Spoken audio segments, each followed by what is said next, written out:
আগামী 2-3 দিন পর তারা রাস্তাঘাটে কনসার্ট করবে, নাচবে, পিকনিক করবে, হই হুল্লা করবে এবং পশ্চিমাদের সাথে তালে তাল মিলিয়ে বলবে যে 31st night happy new year. তারা বলবে আগামী 2-3 দিন পরেই করবে। আজকে আরবি মাসের কয় তারিখ বলতে পারবে না, কিন্তু 31st নাইট তারা চিনে। তারা লাইলাতুল কদর চিনে না, 31st নাইট চিনে। আপনি কোন প্রজন্ম তৈরি করছেন? খ্রিস্টপূর্ব প্রায় 46 সালের দিকে জুলিয়াস সিজার নামে এক ব্যক্তি ছিল, যে আসলে সিজার নামক এক দেবতার উপাসনা করত। ওর নামে সে নামকরণ রেখেছে জুলিয়াস সিজার। এই নক্ষত্র পূজারী ছিল, তারা পূজা করত। তো তারার পূজা যে করে সে কি তাওহীদপন্থী না মুশরিক? সে কি ইমানদার না কাফের? কোনটা? সে একটা ক্যালেন্ডার ফর্ম করেছিল, এর নাম হলো গ্রেগরিয়ান ক্যালেন্ডার বলে আর কি।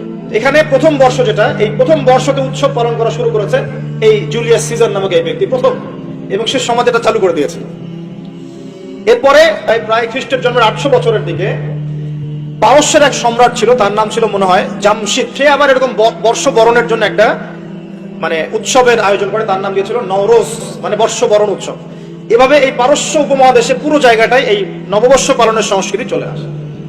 এগুলো হতে হতে হতে আজকে যে দেখছেন আপনি 31st নাইট, এই যে গ্রেগরিয়ান ক্যালেন্ডার যেটা। আর আমরা মুসলমান হয়ে কিভাবে আমরা অগ্নি পূজারীদের, পশ্চিমাদের এবং ইহুদি নাসারাদের সংস্কৃতি কেমন করে ফলো করতে পারি? আমরা কি সম্ভব?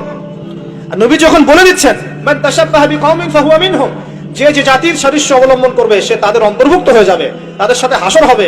আমি কি তাদের সাথে হাসর চাই নাকি নবীর সাথে হাসর চাই?